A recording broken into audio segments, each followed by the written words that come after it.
103.8. Hello there, welcome back to The Agenda. Right, a quick reminder that we have got that competition running.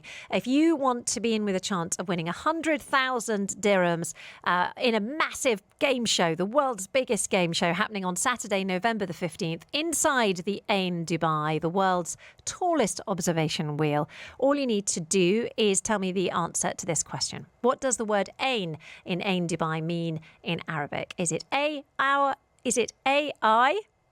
Or is it B, tower? So is it A, eye, as in your eye, or is it B, tower? Send me the answer, A or B, to 4001, or you can WhatsApp me on 04871 5500 to be in with a chance of winning in that competition.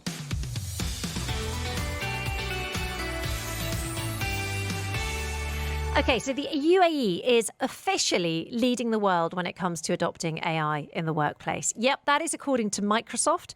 We are ahead of the United States, we're ahead of the UK, we're even ahead of Singapore. It is an official survey. It's not us saying it, it's not the government saying it, it is Microsoft saying it. And the research found that pretty much 60% of workers here are already using generative AI tools at work. I mean, it's an absolutely staggering number. It's far above the global average. But what about the rest of us? What about, people who are listening to me saying that number, who are a bit like, yeah, but I don't. I'm clearly missing out. Maybe I'm a bit slow. I'm behind the curve. How can I get involved? Well, if you haven't yet explored using AI, where do you actually begin? Let us get advice. We're joined now by Abha Malpani Naismith. She's a digital entrepreneur. She runs AI courses, and every time she comes into the studio, I'm inspired to use AI more. So, Abha, it's lovely to have you here again. How are you? Really good. Thank you for having me. Well, I'm glad to hear it. And for those who haven't embraced AI in the workplace yet, where should people even begin? What is the first step to getting AI literate? So the first thing I think you should do is literally just open a tool like ChatGPT and play with it. If you don't know what to do with it, just say, what can you help me do? And just ask it. It's something as simple as that. And it's so underrated. And then if you want to start using it in the workplace for something a little more substantial, look at the most low leverage task you have, like a drudgery task, one that takes way too much time for you to do and you just don't enjoy it and it's repetitive. And then tell ChatGPT or any of the large language models, ChatGPT, Gemini, Copilot, Grok, Claude, whichever one you're using or you have access to, and just say, this is the task I really hate doing. This is how I do it. How can you help me do this better or faster? So it just comes down to asking how to do it, and that would be the first step. Okay, there is a lot of hype around AI. But there's also a lot of fear. How do you address people who are kind of worried that, they need to be a tech expert, that they need to be a coder to understand AI? I'm sort of thinking of my mum in this circumstance. She doesn't totally get simple stuff like the fact that sometimes when she's on the internet, she's using her data and sometimes she's using the Wi-Fi. People who really aren't literate at all in tech. I think it's literally just telling them that you don't need any skills to do this. It's literally that simple. You just need to be able to type letters. Not even. Or not even, you can talk. Speak, yes. You can speak into it. Yeah, my children have figured that out pretty quickly. You just have to treat it like somebody who's come into your life to help you with anything that you want them to help you with. All you need to be able to do is instruct them. These tools are made for everyone. They are made for anyone to be able to do anything. Sam Altman, in one of his recent interviews, said that the collective knowledge that's in ChatGPT is better than 99% of the experts on the planet. So it can do everything. So you just have to know how to speak to it, to communicate with it. You literally don't need any tech background. If you can speak, and if you can type, and if you can see, you can use these tools. That's just that's an interesting thought that I've just had, because obviously we're speaking in English right now. Can you speak in any language or write in any language for ChatGPT? Pretty much. Can you? Oh, that's amazing. Well, of course, they are also creating regional LLMs, because ChatGPT is a large language model, an LLM. And I know that that's a key sort of element, is that they are sort of fluent in Arabic and all different dialects of Arabic as well.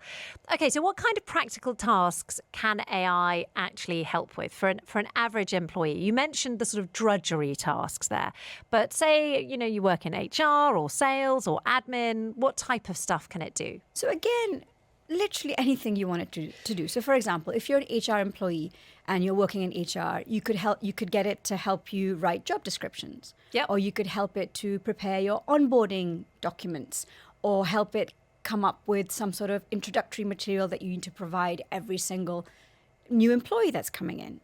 If you work in sales, you can do obviously lots of market research, because now ChatGPT, and I'm just using the example of ChatGPT because that's the main thing everybody uses, has deep research in it. Also for sales employees, people who are in sales, one thing ChatGPT does very well is it can simulate scenarios. So you can literally say, I'm going into a sales meeting. This is the person I'm meeting. This is what I want to sell this person. This is my product. Can you now simulate a scenario so that I can practice my objection handling and how I can close the sale? Wow. And ChatGPT will take the role of the person you've described, and you can actually go through a simulation.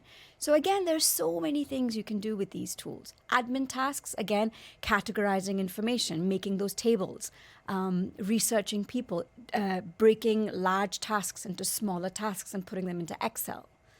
There is a little bit of learning how to use it. So, for example, I have definitely asked it to do things in the past and it's kind of gone, computer says no, slightly.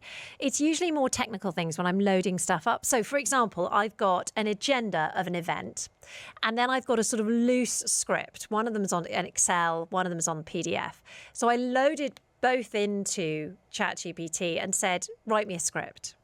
And it doesn't always, to read out on stage, it doesn't always get it right. It's funny, you do have to get the prompts right, and you do have to, sometimes you have to, I call it delaying tactics. Sometimes it seems to have delaying tactics. It's a bit like, but what font do you want it to be in? I'm like, I don't care what font it's in. I just want you to give me the thing, please. And like, what do you want it in, a PDF or a Word document? I said, just write it out, please.